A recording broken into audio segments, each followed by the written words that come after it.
Bismillahirrahmanirrahim. Assalamualaikum warahmatullahi wabarakatuh. Seperti yang dikisahkan dalam Al-Quran, Nabi Musa alaihissalam beserta kaumnya terpaksa hidup terkatung-katung di padang Tih dalam penantian selama 40 tahun lantaran kaumnya tidak berani memasuki tanah Palestina. Kemudian Nabi Musa alaihissalam berdoa, "Ya Tuhanku, aku tidak menguasai kecuali diriku sendiri dan saudaraku. Sebab itu pisahkanlah antara kami dengan orang-orang yang fasik itu." Ketika Bani Israel sudah dibersihkan dari orang-orang yang fasik, kemudian lahirlah generasi baru yang insya Allah lebih baik dari orang-orang yang fasik tersebut. Kemudian Nabi Musa alaihissalam melanjutkan tugas membimbing Bani Israel. Beliau dengan penuh semangat tetap mengajari mereka agar taat dan tunduk kepada aturan Allah Azza wa Jalla yang telah menyelamatkan dan memuliakan mereka.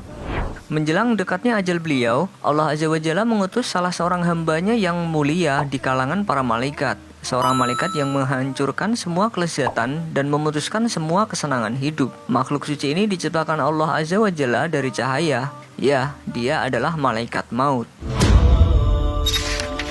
Ketika malaikat maut datang kepada Nabi Musa alaihissalam, kemudian meminta izin mencabut nyawanya, maka Nabi Musa alaihissalam menampar malaikat itu hingga rusak matanya. Malaikat maut mendatangi Nabi Musa alaihissalam dalam wujud seorang laki-laki. Kemudian Nabi Musa alaihissalam diberi pilihan antara berpindah ke sisi Tuhannya atau tetap hidup di dunia dalam masa yang lama sebelum datang kepadanya kematian. Akan tetapi Nabi Musa alaihissalam memilih mati dan berpindah ke sisi Tuhannya atas sulitnya kehidupan dunia dan ujiannya. Maka Allah Ta'ala memenuhi permohonannya, kemudian mendekatnya ke tanah suci sejauh lemparan batu, sehingga kuburannya terletak di sebelah timur tanah suci. Tertulis dalam beberapa hadis dari Abu Hurairah radhiyallahu anhu berkata, malaikat maut diutus kepada Musa. Ketika dia datang, Musa menamparnya. Lalu malaikat maut kembali kepada Tuhannya dan berkata, "Engkau telah mengutusku kepada seorang hamba yang menolak mati." Lalu Allah mengembalikan matanya yang rusak karena tamparan Musa. Allah berfirman kepadanya, "Kembalilah kepada Musa, katakan kepadanya agar dia meletakkan tangannya di punggung sapi jantan. Maka bulu sapi yang tertutup oleh tangannya, itulah sisa umurnya. 1 bulu sama dengan 1 tahun."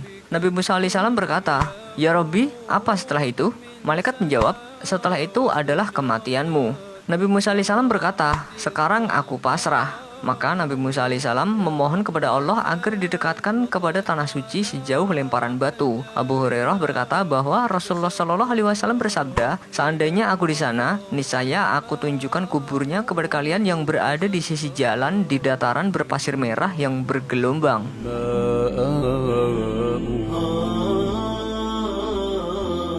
Walaupun terdengar seperti dongeng yang mustahil terjadi, ulama ahli hadis sepakat bahwa hadis ini valid dari Nabi Shallallahu Alaihi Wasallam. Karena itu, sikap yang wajib kita kedepankan adalah meyakini kebenaran yang diceritakan oleh As-Shadiqul Masduq Shallallahu Alaihi Wasallam. Untuk lebih memahami, mari kita simak penjelasan dari beberapa ahli. Dalam Fathul Bari, Al-Hafiz Ibnu Hajar menerangkan bahwa Ibnu Husaimah mengatakan bahwa sebagian ahli bid'ah mengingkari hadis ini. Jika Musa tahu bahwa itu malaikat, berarti Musa menghina malaikat maut. Jika beliau tidak tahu bahwa itu malaikat, mengapa Musa tidak dikisos karena telah merusak mata orang? Jawabannya bahwa Allah tidaklah mengutus malaikat maut untuk menemui Musa agar dia mencabut nyawa Musa ketika itu. Namun beliau mengutus malaikat maut kepada Musa untuk menguji. Sementara Musa memukul malaikat maut karena beliau melihat ada manusia yang masuk ke rumahnya tanpa izin. Dan Musa tidak tahu bahwa itu malaikat maut. Dan syariat membolehkan orang untuk merusak mata orang lain yang mengintip rumahnya atau melihat isi rumahnya tanpa izin.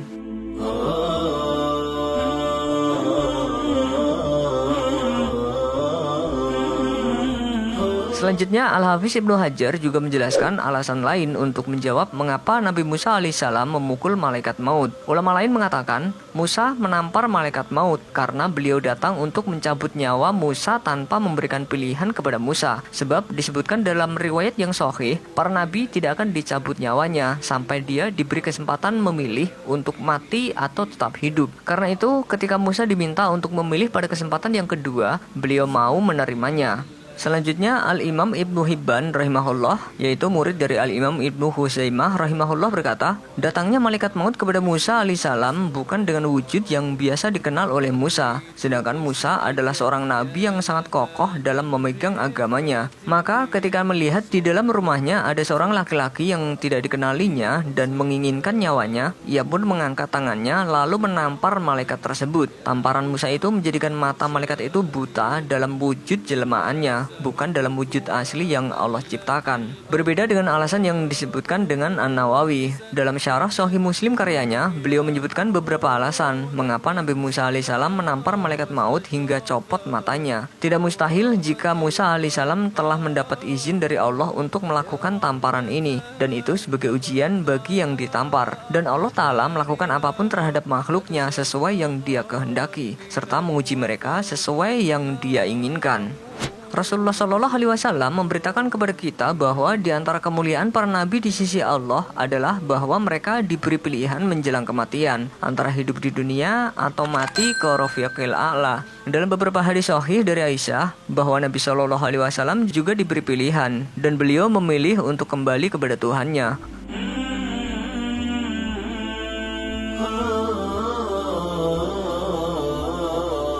Nabi Musa alaihissalam memiliki temperamental yang cukup tinggi. Karenanya, ia menempeleng wajah malaikat maut dan merusak matanya dalam wujud mata manusia. Karena seandainya malaikat itu dalam wujud aslinya, niscaya Nabi Musa alaihissalam tidak akan mampu menempelengnya. Al-ardu bil ahya'i ghassat innama la yash'urun. Jika roh para syuhada berada di perut burung hijau yang berterbangan di kebun-kebun surga, memakan buah-buahnya, minum dari sungainya, dan berlindung di lampu-lampu yang bergantungan di atap arsy Allah, maka kehidupan para nabi dan rasul adalah di atas semua itu. Apa yang didapat oleh Nabi Musa alaihissalam seandainya dia hidup sampai hari ini, dia pasti memikul kesulitan-kesulitan dunia dan ujian-ujiannya. Dia akan menyaksikan peristiwa-peristiwa besar yang terjadi sepanjang sejarah yang membuat pikirannya sibuk dan hati yang bersedih.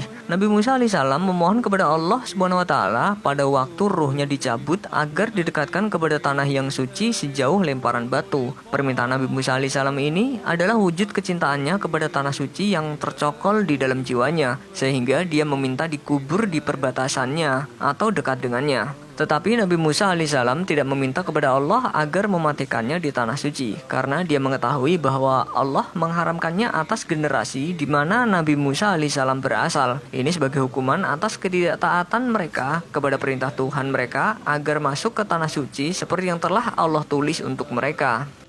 Dari kisah ini kita dapat mengetahui bahwa malaikat punya kemampuan menjelma dalam wujud manusia, sebagaimana malaikat maut yang mendatangi Nabi Musa alaihissalam dalam wujud manusia. Kemudian kematian adalah hak dan pasti. Jika ada yang lolos dari maut, tentulah mereka adalah para nabi dan rasul. Kalau saja bukan karena kemuliaan Nabi Musa alaihissalam di hadapan Allah, mungkin malaikat akan membalasnya dengan keras. Kemudian kita jadi tahu kalau tanah suci yang diberkahi itu memiliki batasan. Dalam kisah ini Nabi Musa alaihissalam meminta kepada Allah agar mendekatkan kuburnya darinya sejauh batu dilempar. Oleh karena itu, Nabi Musa alaihissalam dikubur di luar atau di pinggirannya.